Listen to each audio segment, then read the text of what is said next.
Morning.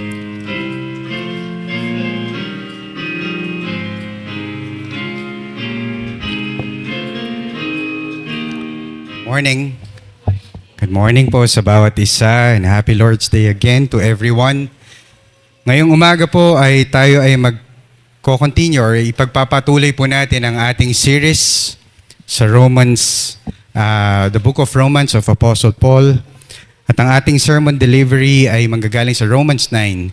At ito pong ating preaching ay originally preached and written by our pastor, Reverend Noli Malabuyo, at ito po ay pinreached originally noong September 26, 2021 sa Big Springs Community Church sa California, USA.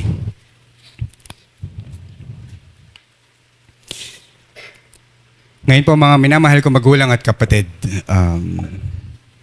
sa ibang bansa po, lalo na po sa Amerika, madalas po nating napapansin yung mga tao na may mga protest signs. Nakikita natin yon sa mga balita, sa mga palabas, even sa video, sa YouTube, na may mga nagtataas ng placards nila or protest signs nila.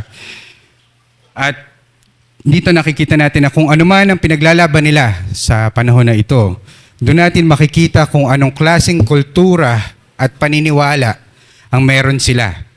Lalo na sa times natin ngayon.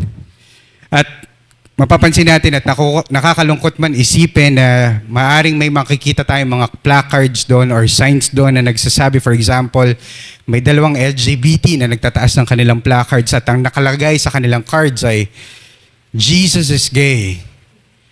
In which it is a very blasphemous term and phrase and statement to say. Or ang placard pa na nakalagay is, born this way. Minsan mapapansin talaga natin o mapapaisip talaga tayo kung saan nila nakukuha at paano nila naiisip yung mga ganong idea. Tapos maaari pong may makikita tayo din ng mga pro-abortion signs na magsasabi na my body, my choice, my control. O kaya ang nakalagay pa doon is abortion is a civil right. Grabe po.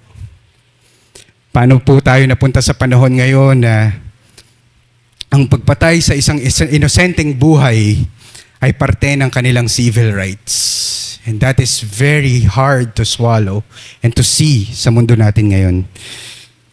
At nakakalungkot man po, lalo na sa harap ng ibang tao, lalo na sa mga professing Christians, meron tayong makikita mga placards na ang nakalagay, going to hell and proud of it. Isa pa yun sa mabigat. Ganon nila kinukutya ang mga Kristiyano doon na naniniwala sa eternal damnation and hell. At bakit nga po ba ganon ang mga nagiging examples natin ngayon as we start the sermon? Ito ay dahil may kinalaman nito sa magiging topic natin ngayong umagang ito. It is about unrepentant sinners like them who are proud of going to eternal hell. Sila yung mga taong tinatawag ni Paul na nabasa natin kanina as vessels of wrath, molded by God Himself. And the Apostle Paul also says na hindi lang vessels of wrath yung minold niya, but also, he also molded vessels of mercy as well. Ngayon po, 2 Sundays ago, last Sunday po kasi si Pastor Lance po ang nag-preach sa atin. 2 Sundays ago, in which it was delivered by Elder Ronald, we have been studying one of the hardest chapters in the Bible, and that is Romans 9. Alam po natin yan. At bakit nga ba siya mahirap aralin? Ito'y dahil masyado siyang mahirap intindihin kung titingnan natin talaga, lalo na sa mga deep theological issues na nakasaad sa ating chapter na ito. At pangalawa, another thing kung bakit ito mahirap ay dahil sobrang hirap na nito talaga intindihin at lunukin yung katotohanan na nakikita natin dito. It goes against our human understanding or logic. It doesn't make sense kung titingnan natin, or it seems so unfair to read it if we are going to read it. Yan ang mapapansin natin sa passages na Romans 9. Mahirap ito intindihin at mahirap ito tanggapin at lunukin ang reality nito. Nung last time po na-discuss natin ito at napag-usapan natin yung first part ng Romans 9, yung verses 1 to verse 18. At dito itinuro sa atin yung doctrine about the unconditional election of God. Again, the unconditional election of God. It teaches us that before the creation of the world, bago pa man inikha ng Panginoon ang lahat, God chose to save from sin, Satan, death, and eternal hell a fixed number of people. Ibig sabihin, piling bilang or definite number of people from out of the whole human race. In this text, Paul teaches that God is absolutely sovereign over all His creation and whom He chooses to save. He has mercy on whom He has mercy. At nabasa natin. Ibig sabihin, ang lahat ng hindi hinirang ng ating Panginoon, lahat ng hindi niya pinili bago pa man nilikha ang lahat, ay mapupunta sa impyerno.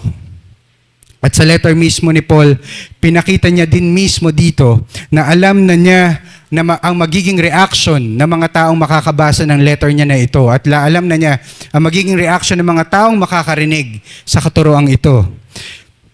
Kaya nga ang sabi ng mga readers or the people during this time, ang sabi ni Paul, they would react with, "What shall we say then? Is there injustice on God's part pagdating sa katotohanan ito?" And he answers, absolutely not. Sa Tagalog version, ang sabi, ano ngayon ang masasabi natin? Hindi makatarungan ang Diyos. Hindi siya makatarungan dahil sa katotohanan na ito. At ang sagot ay hindi. At para ipaliwanag ang doctrine na ito na nakita natin at nabasa natin sa Romans 9, gumamit siya ng ilang halimbawa. Unang halimbawa is yung pagpili niya kay Isaac imbes na kay Ishmael sa mga anak ni Abraham. At yung pagpili niya kay Jacob kaysa kay Esau, na dito nakasaad dito na bago pa man mangyari ang lahat, bago pa man mangyari na may magawa silang mabuti or masama, for the sake of the doctrine of election, pumili na ang Panginoon among the two of them. He chose Jacob rather than Esau. Tapos inilahad din ni Paul last time yung pagpili ng Diyos sa mga Israelites kaysa sa mga Egyptians at kay Pharaoh. In His sovereign will and good purpose, He had mercy on Israel but hardened the heart of Pharaoh. Sabi sa verse 18, so then He has mercy on whoever He wills and He hardens whoever He wills. Paul says that God does whatever He pleases to show His glory and power. At alam natin lahat na ang kanyang mga ginagawa, ang kanyang ginawa noon at kanyang mga ginagawa ngayon at ang gagawin pa niya sa future, sa ating hinaharap, whatever He does is perfectly righteous and just. Ngayon po sa susunod na verse, sa verse 19 na binasa natin kanina, ay ito po ay isa pang mahirap na tanong patungkol sa God's sovereignty, patungkol sa salvation ng bawat isa, at patungkol sa man's responsibility, na parang contradicting ang mga katotohanan ito. Sabi sa nabasa natin, why does He still find fault? For who can resist His will? Kung hindi pinili ng Diyos ang iba para sa kaligtasan, kung hindi pinili ng Diyos ang ibang tao para sa kaligtasan nila, bakit niya pa rin sila isinusumpa o isusumpa sa impyerno?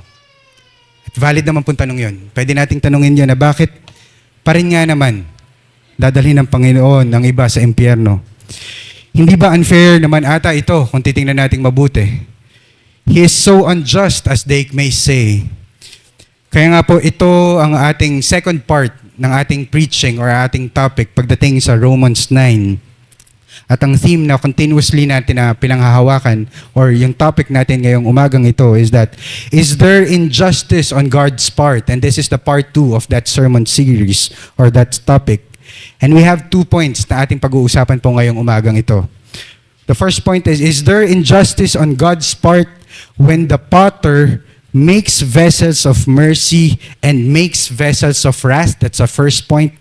And the second heading is that, is there injustice on God's part when He adds godless Gentiles to His unfaithful chosen nation?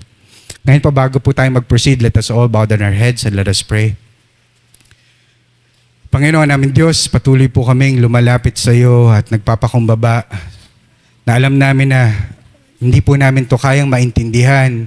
At kahit na po anong salita na nanggagaling sa iyo, hindi namin kayang matanggap kung di naaayon sa iyo at hindi dahil sa iyong pagmamahal at habag sa amin, Panginoon. Nawakawaan mo kami, and may your grace be upon us, O Lord, as we deal with your word. May you lead us, O God. Cause us to be humble and cause us to desire for more of you, O Lord. May you bless us today. And this we pray in Jesus' name. Amen and amen.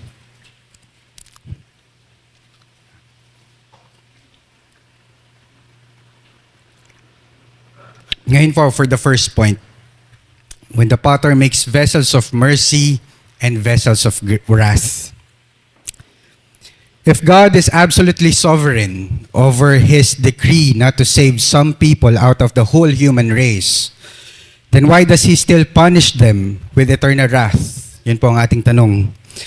If God is in total control of the whole universe, who can resist His will? At alam natin na no one can resist His will. Ngayon, pwedeng maisip na kung itinalaga nga ng Panginoon na may mga tao na magre-reject sa Kanya, na hindi mananampalataya sa Kanya, at sila ay dadalhin sa impyerno, then marahil may mag-iisip na siya na ata ang pinaka-unfair at pinaka-unjust na Diyos. More unjust than the mythical Greek and Roman gods. Para sa karamihan, marahil ito ay isang ganap na hindi katanggap-tanggap na katotohanan. Walang katuturan at illogical at walang saysay kung titignan. Minsan nga po, may naririnig pa ako na sasabihin nila, this is a teaching from the devil. This kind of truth. Ngayon, you will run out of words to describe the unsoundness of this idea. At narinig na ito ni Apostol Pablo, mga kapatid. Hindi lang ito sa panahon natin.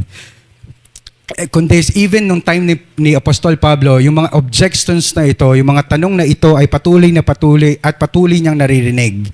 Yung mga objections about the doctrine of predestination sa buong ministry niya sa buong mundo during that time. Ngayon tayo na pinanghahawakan at naniniwala sa doctrine na ito ay pamilyar sa katanungan ito. Dahil even ako mismo, nung ako po ay unang narinig ang katuruan pagdating dito, naalala ko po, ako ay nasa dati ko pang church. Then someone approached me and asked me if, am I aware about the election of God? And nung time na yun, at nung tinuro yun sa akin, parang hindi ko matanggap. It is unreasonable to think of it that way. Hindi ko kayang tanggapin nung time na yun. Yet dito po makikita natin that Paul insists on both God's sovereignty and man's responsibility for his willful sin. Again, yung understanding of the God's sovereignty and man's responsibility. Na kung titingnan natin, parang contradicting sila. Na if we are going to look at it, ang hirap niya i-analyze in a sense na we know and understand that God is sovereign. Ibig sabihin, kaya niyang gawin ang gusto niyang gawin at walang makakapigil sa Kanya, walang makaka-impluensya sa Kanya sa kung ano man ang idinikri niya or kung ano man ang kalooban niya. But at the same time, makikita natin na paano yun maha-harmonize na accountable pa rin ang tao sa lahat ng desisyon at actions na meron siya dito sa mundong ito. That it is something that it might be hard for us to understand and harmonize if we initially look at it. Pero kung upuan po natin talaga yung scriptures, kung titingnan natin talaga yung kung ano yung nakasaad sa Bible, makikita po natin na hindi naman po siya ganun ka-incompatible. Hindi siya yung either God is sovereign or man is responsible, but rather they are both true and simultaneously true. So paano po ito in-explain ni Paul? Paano nga ba in-explain sa atin ni Paul yung katotohanan niya na to? In-explain niya po ito sa atin in two ways. Sa dalawang in two ways na lang, hindi ko maano yung Tagalog. Kaparaanan yun. Salamat po, Nanay Lea. In two ways po. Una, he established the truth, or he re-established the truth na God is God the Creator and man is man the creature. Again, God is God the Creator and man is man the creature. makikita natin na may infinite difference between the creator and the creature. May malaking gap at napaka-infinite na gap ang dalawang aspect na to at dalawang katotohanan na to. Ibig sabihin, as we acknowledge the truth about this, that God is infinite in His whole being. Ibig sabihin, walang hanggan ang lahat ng bagay sa Kanya. He is all-powerful. He is all-knowing. He is all-present. And we know all these things. Ito yung mga attributes ng ating Panginoon, that He is omniscient, He is omnipotent, and He is omnipresent. Ngayon, sa kabilang banda, ang attributes ng tao, tayo mga tao, man is a finite being. We are limited in power. We are limited even in our knowledge and understanding. And we are also limited in presence. Hindi natin kayang mapunta sa dalawang lugar ng sabay. We are always at one place at a time. That's the gap and that's the difference that we have with our God. At ang Diyos ay may kakayahan na likhain ang lahat ng bagay. Ang langit at lupa at lahat na nakikita natin dito sa mundong ito, mula sa wala, out of nothing. Nagawa niya ang lahat na nakikita natin ngayon dito out of nothing. Ex nihilo nga kung tinatawag. Sa pamamagitan lamang ng kanyang salita. Samantalang tayo, mga kapatid, kahit kagustuhan man natin gumawa ng isang libro at kahit punong-puno na ang ating utak ng kahit kung ano man ang gusto nating isulat, hindi natin kayang gumawa ng isang libro ng sa sarili lang ng out of nothing. Kailangan natin ng materyales, kailangan natin ng papel, kailangan natin ng ballpen. At bago pa tayo makakuha ng papel, kailangan pa rin i-process yun from raw materials para maging papel. We cannot do things and we cannot create things from nothing. At ang katotohanan din na kaya rin niyang sirain ang lahat ng ito sa pamamagitan lang din ng kanyang salita. Pero ang tao, kahit pagsamasamahin pa man natin ang lahat ng nuclear bombs, kahit pagsamasamahin pa man natin ang lahat ng weapons of destruction na alam natin, lahat ng bomba na pagsamasamahin sa isang lugar, hindi natin magagawang mawasak ang mundong ito hanggang sa ito ay matunaw at mapunta sa wala. We are not that weak. We are that weak and we are that incapable to do things by our own selves. While God has foreordained from eternity everything that happens in this world, lahat na nangyari noon, ngayon at mangyayari pa sa hinaharap, He foreordained everything. Sa atin, we are so powerless and we can't do anything at all. Even against a virus, na kailangan pa natin ng matinding telescope para makita ito. Telescope tuloy. Microscope para makita ito. While God fills the whole universe, man's inventions will never ever make Him physically present in two different places at the same time. Hindi natin yun kayang gawin kahit anong gawin natin or kahit anong imbentohin natin. Kaya nga po, ang sagot ni Paul sa sa mga tanong na tumutuligsa sa kanyang katuruan, pagdating sa predestination ay nabasa natin kanina sa verse 20. Sabi doon, "But who are you, O man, to answer back to God?" Again, who are you, O man, to answer back to God? Kung sa panahon man natin ngayon at sa sarili nating wika, sino ka ba sa tingin mo para sumagot sa ating Diyos? Sino ka ba sa tingin mo para sumagot sa Kanya? If you really think that you are in control of your destiny, if you really think that you are in control of your future, that by your own free will, kaya mong ideklara at i-assess at sabihin na ito ang mangyayari sa akin bukas at after years from now, ito ang mangyayari, then you are God. And God is your servant. But the reality is we're not. The reality is God is the sovereign King. And we are just mere creatures, mga kapatid. We are His servants. At ito po ang katotohanan. Gustuhin man natin to o hindi. Tanggapin man natin ito o hindi. Ngayon po, pangalawa na explanation na ginamit ni Paul. Ang sunod po na ginamit niyang illustration ay pagdating dito ay yung potter and clay na nabasa natin kanina sa Romans 9. Dito ay patuloy pa ding ipinapahiwatig sa atin ang katotohanan ito, yung ine-establish ng Panginoon na God is the God is God the creator. At the same time, man is man the creature. Paul asked a series of rhetorical questions sa kanyang mga audience at sa kanyang mga readers. The first is, will what is molded say to its molder, why have you made me like this? Again, will what is molded say to its molder, why have you made me like this?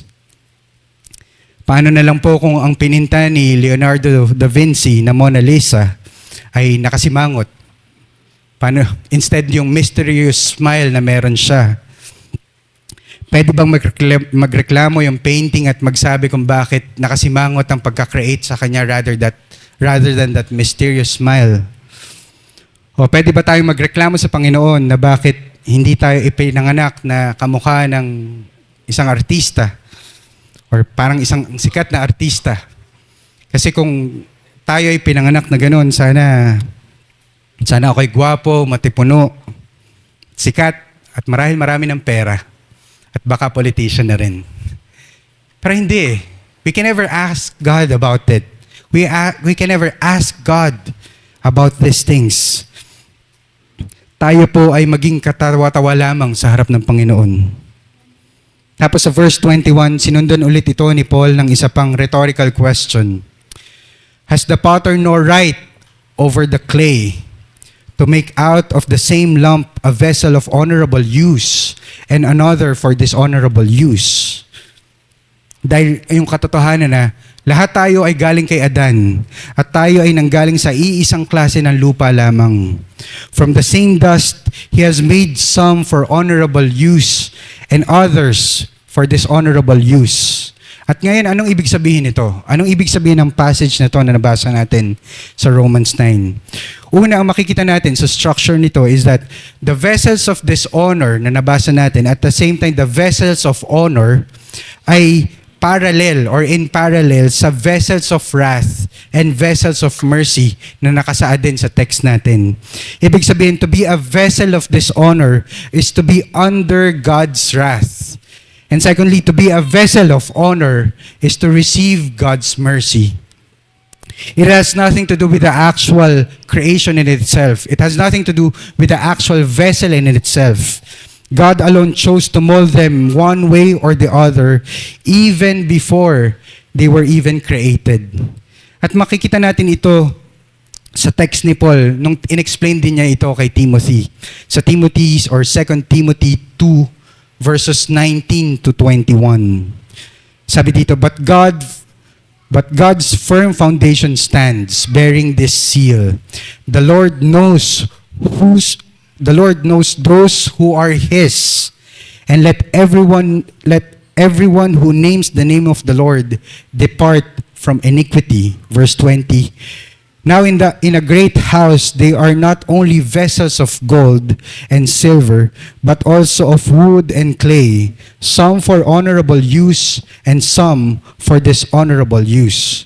Verse 21, Therefore if anyone cleanses himself from what is dishonorable, he will be a vessel of honorable use, set apart as holy, useful to the master of the house, ready for every good work. Ngayon dito nakikita natin na hindi po ibig sabihin nito na tayo yung may choice para linisin ang ating sarili para maging vessel of honorable use tayo. Dahil ang premise pa rin ay nanggaling sa verse 9 na sinabi doon, defined na ng Panginoon. Alam na ng Panginoon kung sino ang nasa sa Kanya.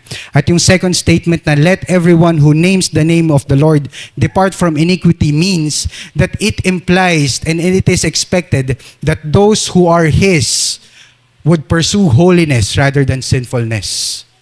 So yun ang ibig sabihin doon. Therefore, vessels of honor have been set apart by God for His holy use. And that's the simple meaning of it. At bago pa man sila nilikha ng ating Diyos, bago pa man sila nilikha, inihanda na ng Diyos para sa kanila ang lahat ng mabubuting gawa na kanilang gagawin bilang bunga ng kanilang kaligtasan. Again, sasabihin ko po at babasahin ko sa inyo. Bago pa man sila nilikha, inihanda na ng Diyos para sa kanila ang lahat ng mabubuting gawa na kanilang gagawin bilang bunga ng kanilang kaligtasan. if I may add, it is also consistent with Paul's teaching in Ephesians chapter 2, verse 8 to 10. Ganon ka-consistent yung pagtuturo ni Paul sa lahat ng kanyang mga letters. Una sa verse 8, pinakita sa atin na ang tanging kaparaanan kung paano tayo maliligtas sa ating mga kasalanan. Sabi sa verse 8, "For it is by grace you have been saved through faith." It is only by grace through faith. "And this is not your own doing. It is a gift of God." Even the ability to have faith is not even our own doing. It is still a gift of God. It is not by the will of flesh, not by the will of man, not by the will of God, not by the will of blood, but only by the will of God. Sabi nga sa John. Sabi sa verse 9 ng Ephesians, "Not as a result of works, so that no one may boast."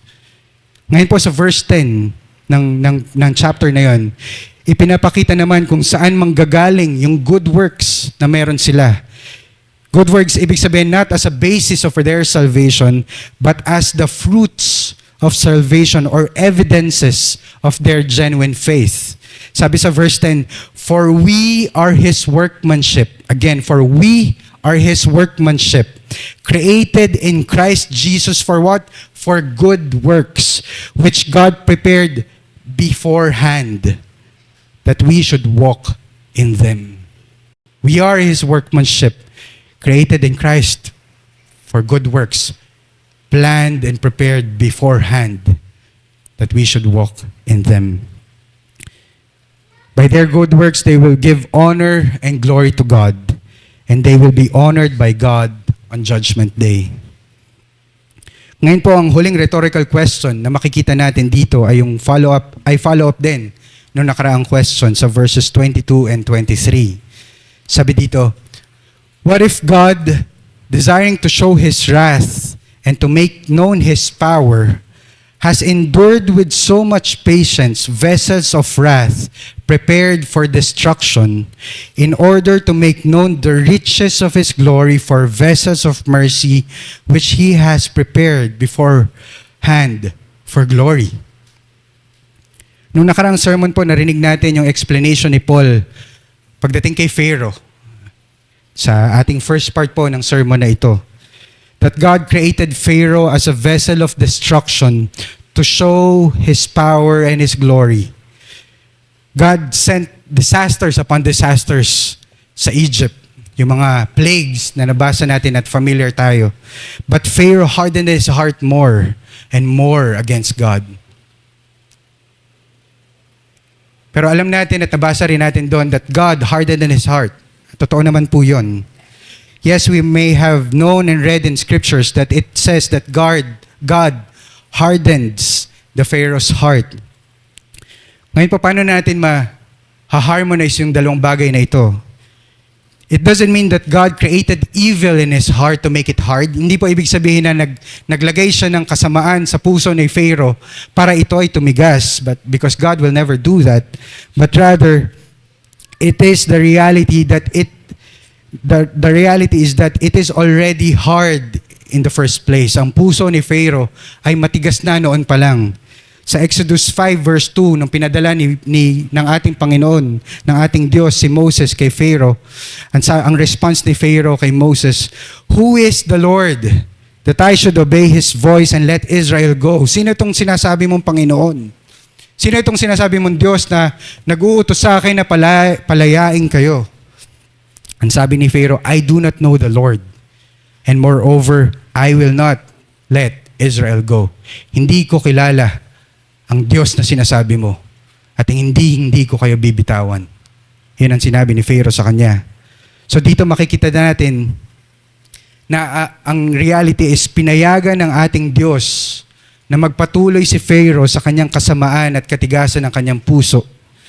In his rebellion against God and His commandment to set free the Israelites. At yung katotohanan na nangyari dito ay consistent din sa tinuro ni Paul sa Romans 1, patungkol sa kanyang judgment na ibinigay yung mga makasalanan sa kanilang mga sinful desires, in which God gave them up to the lust of their hearts. God gave them up to their dishonorable passions, and God gave them up to their debased mind.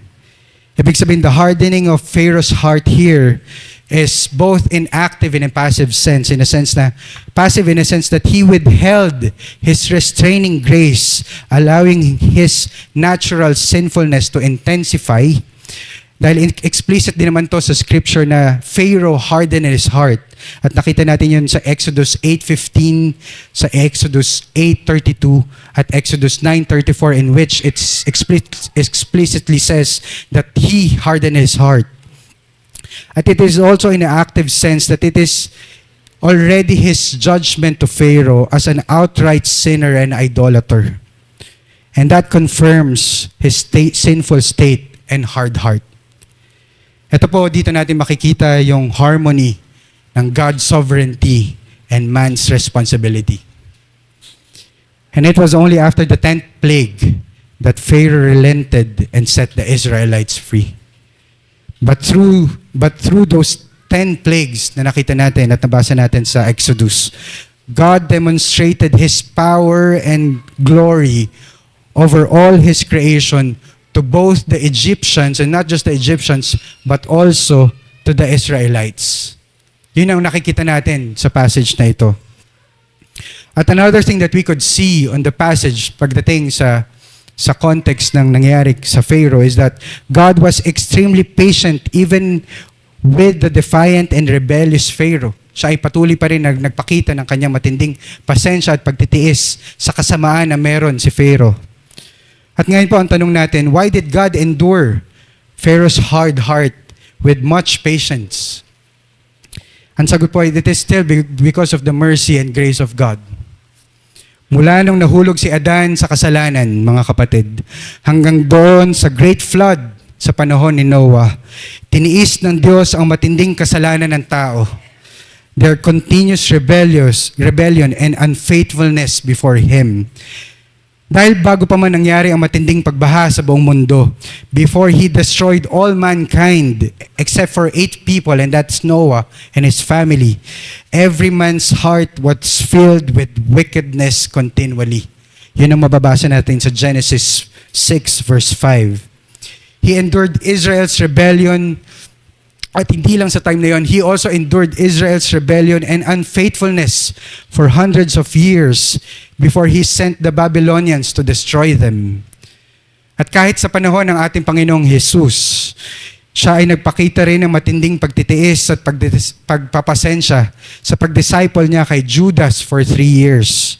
Even to the point of washing his feet, all the while knowing that he was the son of destruction, that he will be the one who will betray him. At hanggang ngayon po mga kapatid, even after 2,000 years, ang ating Panginoon ay patuloy pa ring naghihintay at nagtitiis hanggang ang kanyang mga anak, ang kanyang mga elect, ang kanyang mga hinirang ay makalapit sa kanya ng may pananampalataya at totoong pagsisisi sa kanilang mga kasalanan. And are you one of those whom God is waiting patiently to come to Him? Ang sabi ng ating psalmist sa Psalms 86 verse 15, O Lord, you are a good and merciful. You are a God merciful and gracious, slow to anger, abounding in steadfast love and faithfulness. He is patient toward you, mga kapatid, not wishing that any should perish, that all should reach repentance. At kung titingnan po natin, hanggang ngayon, sa panahon natin ngayon at sa mga nakikita natin sa paligid natin, patuloy pa rin natin nakikita ang pagpapasensya at pagtitiis ng ating Diyos sa lahat. Kahit sa mga taong proud na pumunta sa impyerno, kahit sa mga taong proud na pumatay ng mga inosenteng bata through abortion, sabi sa World Health Organization, 73 million induced abortions ang nangyayari kada taon. 72 million induced abortions every year. Mas madami pa po sa namatay sa COVID na 7 million ang recorded. At sa mga taong proud na kontrahin ang design ng Panginoon sa kanila, mga lalaking gustong maging babae, mga babaeng gustong maging lalaki, at gustong magkaroon ng relasyon sa kaparehas nila. At sa lahat ng taong hindi naniniwala sa Kanya, na tingin nila ay kaya nilang mabuhay ng sa sarili lang nila, na ang akala nila ang security nila ay nakasalalay sa kanilang status ng kanilang buhay, sa status ng kanilang health, nakasalalay sa material na bagay na meron sila, at sa mga taong tingin nila ay sila ang Diyos ng kanilang sariling buhay. Na sila lamang may sariling desisyon sa kung ano mangyayari sa kanilang buhay. Pero lagi nating tandaan, mga kapatid, na darating din ang araw na mauubos at matatapos ang pagpapasensya ng ating Diyos. And this will always be a reality. On that day, God will pour out His vengeance against all vessels of destruction because of their own willful acts of evil. That's why dito makikita natin that God, the Potter, is righteous and just when He molded some clay for vessels of wrath and some for vessels of mercy. And we now continue to our second and actually last point na po natin ngayon ito. The second point and the second question is this: is there injustice on God's part when He adds godless Gentiles to His unfaithful chosen nation? Dito po sa second part natin, Paul then goes back to the problem of the unbelief of his own people. Hindi na yung unbelief ni Pharaoh at ng ibang tao, but even to his people, the Jews. He first explains that God has molded some Jews as vessels of mercy. Pero ngayon, dinagdagan niya ito that He also molded some Gentiles as vessels of mercy. Hindi lang mga Hudyo, hindi lang yung Israel ang pinreprepare niya para sa vessels of mercy, kundi yung mga Hentil din, mga kapatid. Sa verses 23 and 24 natin mababasa yun. Verses 23 says, in order to make known the riches of His glory for vessels of mercy, which He has prepared beforehand for glory, even us, whom He has called, not from the Jews only, but also from the Gentiles. Para explain pa ito, nagbanggit si Apostle Paul ng isang propesiya galing sa Hosea na nagsasabi na, as indeed he says in Hosea, those who were not my people, again, those who are not my people, I will call my people. And her who was not beloved, I will call beloved. And in that very place, where it was said to them, you are not my people, there they will be called sons of the living God. Because in the Old Testament, sino ba yung tinatawag na God's people? Alam natin na almost exclusively, ito ay ang bayan ng Israel, the nation Israel. At konting-konti lang yung mga Hentil na naligtas ng panahon na yon. Ito ay si Rahab, si Ruth, at yung mga Ninevites kung saan doon pumunta si Jonah para mag-proclaim ng gospel.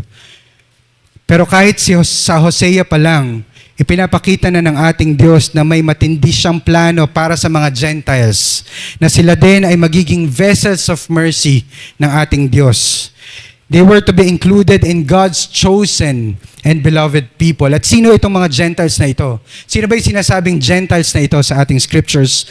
These are those whom God will call from every nation, every tribe, and every language of the world. Sila yung mga Gentiles na sinasabi dito. These are those nations whom God will bless through Abraham. These are those from all the earth who will worship God with songs of praise. Nababasa natin yun sa Psalm 66 verse 1 and 2. Shout for joy to God, all the earth. Hindi na lang po to Israel, kundi all the earth. Sing the glory of His name.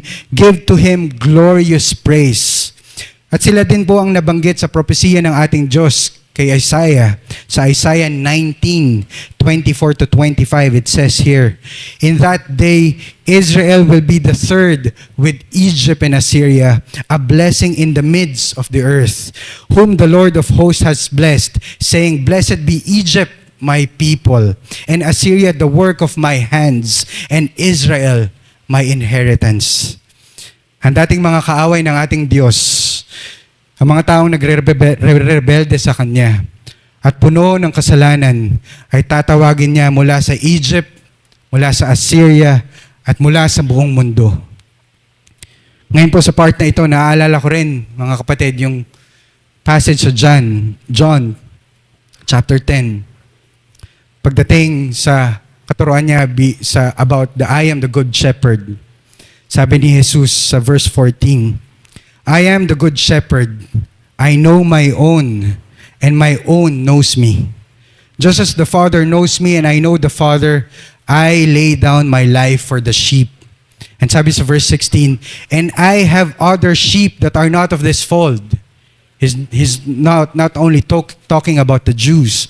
I must bring them also, and they will listen to my voice. So there will be one flock and one shepherd. These are the chosen ones from the ends of the earth, to whom all the apostles in the first century and the ministers of Christ will preach and disciples, as they were called to make disciples among all nations, na nabasa natin sa Matthew chapter 28. Pero dito po mga kapatid, ay may mabuting balita pa rin ang ating Panginoon sa pamamagitan ng Apostle Paul para sa mga Hudyo. Sa simula ng chapter 9, sinabi ni Paul doon that even though Jews are in unbelief and rebellion against God, God's promise to them has not failed, and it will not fail. Sa verse 27, nag-quote ulit ng isa pang prophecy si Paul mula sa Isaiah, na ang sabi dito, and Isaiah cries out concerning Israel, though the numbers of the sons of Israel be as the sand of the sea, only a remnant of them will be saved. For the Lord will carry out His sentence upon the earth fully and without delay. Pinangakauan ng ating Diyos si Abraham na ang kanyang mga anak at magiging descendants ay magiging singdami ng buhangin sa dagat. Ngunit sabi dito, only a remnant of this great multitude will be saved from destruction. At nag-quote din si Paul sa verse 29, at sabi niya doon, na kung hindi dahil sa matinding awa at habag ng Diyos sa Israel, sila ay tuluyang masisira tulad na nangyari sa Sodom at Gomorrah. As only a small remnant of Jews returned to Israel from Babylon, so only a remnant of Jews will be saved on Judgment Day. At muli po nagtanong si Paul sa latter parts ng verse ng Romans 9, what shall we say then? Kasi kung titingnan natin, kung sino pa yung mga hentil, sino pa yung mga Gentiles na hindi tumayo sa katuwiran sa pamamagitan ng pagsunod sa batas ng Panginoon na nakasulat sa kanilang puso, sila pa ang nakatanggap ng mabuting katuwiran ng Diyos. They have attained the righteousness of God. Paano? Dahil sa pananampalataya. It's all because of faith. At ang makikita natin dito, kabaliktaran naman ang nangyari sa mga Hudyo. Sinubukan nilang sundin at makamtan ang kabutihan at katuwiran sa pamamagitan ng pagsunod sa batas na ibinigay sa kanila ni Moses. Dahil naniniwala sila na makakamtan nila ang kaligtasan ng Diyos sa pamamagitan ng kanilang mga mabubuting gawa lamang. Ang hindi nila naiintindihan dito, mga kapatid, ay hindi nila kayang maabot ang banal na pamantayan ng ating Diyos. At yun ang katotohanan dito. Ito ay dahil sa kanilang mga kasalanan. Dahil sa ating mga kasalanan. Perfect sinlessness is the only way to salvation. But all mankind, Jews and Gentiles, every one of us here, have sinned and fall short of the glory of God. Wala ni isang kaluluwa ang maliligtas sa pamamagitan lamang ng pagpasunod sa batas ng Diyos. Dahil kahit sa iisang kasalanan lamang, kaya na nitong ihulog at ang sinuman sa walang hanggang kamatayan sa impyerno. With just one sin, we all deserve eternal hell. And dito makikita natin that God will still and will continuously be righteous and just and merciful in His election on both Jews and Gentiles. Kaya po as we end, beloved brothers and sisters in Christ, are you a member of God's people? through faith in the Lord Jesus Christ. You can only be a citizen of heaven through Him alone and no one else. Huwag na po sana tayong magpalinlang, mga kapatid. Ang mga Hudyo ay naniniwala na kaya silang maligtas sa pamamagitan lamang ng paggawa at pagsunod sa lahat ng batas galing kay Moses. That is why they rejected Jesus as the Messiah, the Savior of the world. They hated Him so much that they crucified Him in shame as one cursed by God. And Paul is warning us, just as he warned his fellow Jews. As it is written, "Behold, I am laying in Zion a stone of stumbling, a rock of offense, and whoever believes in Him will not be put to shame." And that stone is our Christ. That stone is Jesus Christ, our only Savior and Lord. At marami ring tao sa panahon natin ngayon ang patuloy na natitisod o nasa-stumble dahil sa Kanya. Because they want to be independent of God. Gusto nilang mabuhay ng sa sarili lang nila at maniwala sa kung ano lang ang gusto nila paniwalaan. Even in the sense of religion, they only accept it only if it is beneficial and convenient to them. Pag okay lang, hanggat okay sa kanila ang religion, hanggat okay sa kanila at beneficial sa kanila ang religion na pinanghahawakan nila. They only pick certain truth that is aligned to their preferences. Personalized view of Christianity. And sadly, personalized understanding of God. Namimili lang sila kung ano yung gusto nilang panghawakan. Hindi nila kayang tanggapin at hindi nila gustong tanggapin ang kabuuang sinasabi ng banal na salita. Or worse, they chose not to believe in Him at all. They want to be sovereign over their own rebellious wickedness, rejecting any sense of punishment and judgment from the wrathful God. Hindi po sila naniniwala sa Diyos, hindi dahil mahirap ito paniwalaan. Dahil kahit tayo mismo, kahit wala magturo sa atin, natural na sa ating lahat na matanggap ang katotohanan na may naglikha ng lahat, na may naglikha ng langit at lupa at lahat na nakikita natin dito. At ang lahat ng buong sangkatauhan. Ang hindi nila kayang tanggapin ay ang katotohanan na ang Diyos na naglikha ng lahat ay siya ring tatapos nito at magkakaroon ng matinding paghuhukom sa huli. Ayaw nila na may maghusga sa kanila dahil para sa kanila, ang buhay nila ay tungkol lamang sa kanila. But may we all trust Him, mga kapatid. We know, who knows if you are one of those whom God has chosen from salvation before the creation of the world? Who knows? Who knows if your family and friends or some stranger you meet are also one of the elect? Hindi natin agad-agad malalaman yon, mga kapatid. But the Apostle Peter exhorts us and encourages us who are believers of Christ in 2 Peter 1 verse 10 to 11. Therefore, brothers, be all the more diligent to confirm your calling and election. For if you practice these qualities, you will never fail. For in this way there will be richly provided for you an entrance to the eternal kingdom of our Lord and Savior, Jesus Christ.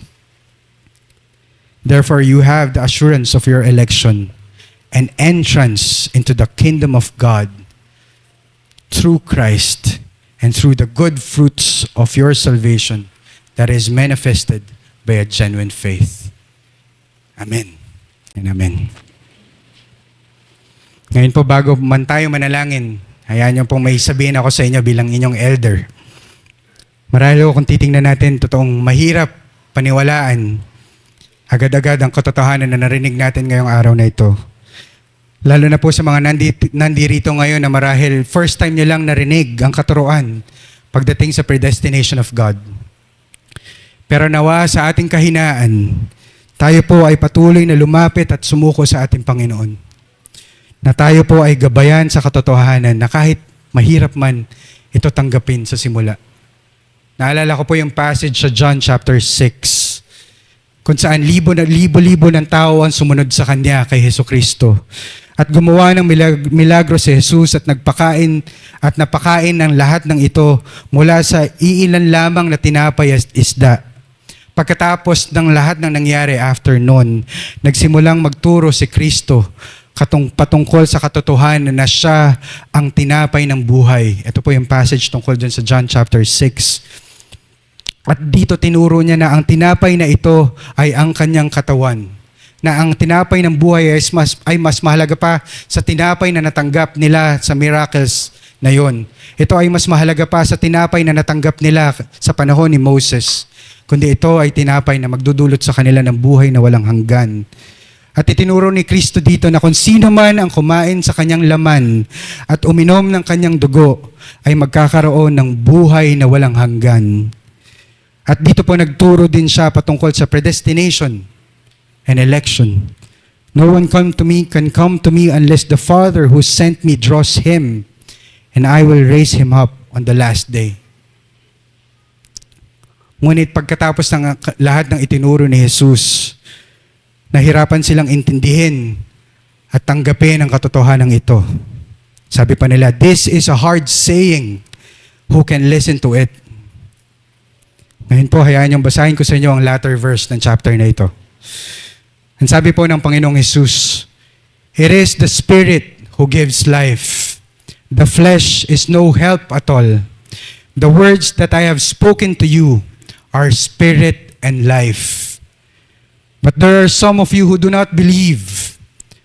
At merong komentary si John dito na sabi, for Jesus knew from the beginning who those were who did not believe and who it was who would betray him. Ngayon ang sinasabi dito sa komentary ni John hindi ibig sabihin na it's because of his foreseeing of kung sino ang maniniwala at sino ang hindi. Kundi it is still about the predestination and calling of God. Kung saan ang sabi niya sa susunod na verse, sa verse 65, and he said, this is why I told you that no one can come to me unless it is granted him by the Father. And after this, many of his disciples, those thousands of crowds, turned back and no longer walked with him. A very sad scene in verse 66. Kaya nga po sa verse 67, sabi ni Jesus, Jesus said to the 12, do you want to go away as well? But the reason why I share this is I want every one of us to continuously meditate on how Peter responded to Christ on this aspect. Sabi ni Peter, Simon Peter answered him, Lord, to whom shall we go? You have the words of eternal life.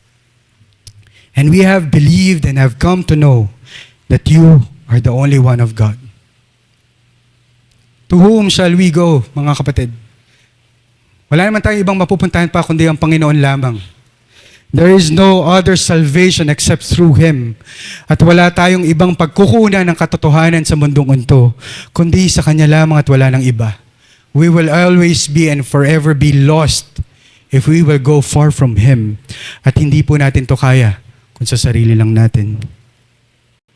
Kaya po sa mga katotohanan na patuloy nating naririnig, mahirap man, mga kapatid, tayo po ay patuloy na magpakumbaba at lumapit sa Kanya at patuloy na manalangin tulad ng tatay na may anak na nasa niba ng masamang espiritu. Lord, I believe. Help my unbelief. Lord, I believe. Help my unbelief. Let us all bow down our heads and let us pray. Heavenly Father, we thank you for your word that you have preached to us. And we acknowledge, O Lord, that it is only by your will and by your work that we can believe and we can have faith. It is all because you are gracious to us, O God. Kaya po kami ay lumalapit ngayon, humihingi ng kapatawaran sa iyo, Panginoon. Kung sa mga pagkakataon na meron kaming kayabangan sa aming puso, na ang tingin namin ay kaya naming intindihan ang iyong salita, ang iyong katotohanan ng sa sarili lang namin. At minsan nagagamit pa namin ang iyong salita sa sarili naming yabang, Panginoon. Patawarin mo kami, O God. At patuloy mo kaming paalalahanan na apart from you, O God, we can never understand your word. So with this, O Lord, we surrender and continue to guide us, O God. Continue to teach us your truth. And may your Holy Spirit enables us to understand your word. Thank you for the salvation that you have given us. Thank you for the life that you have granted us. Thank you that you have chosen us, not because of something in ourselves, but only because of your grace and your mercy towards us. We thank you for everything, O Lord, and we surrender everything to you. And this we pray in Jesus' name. Amen.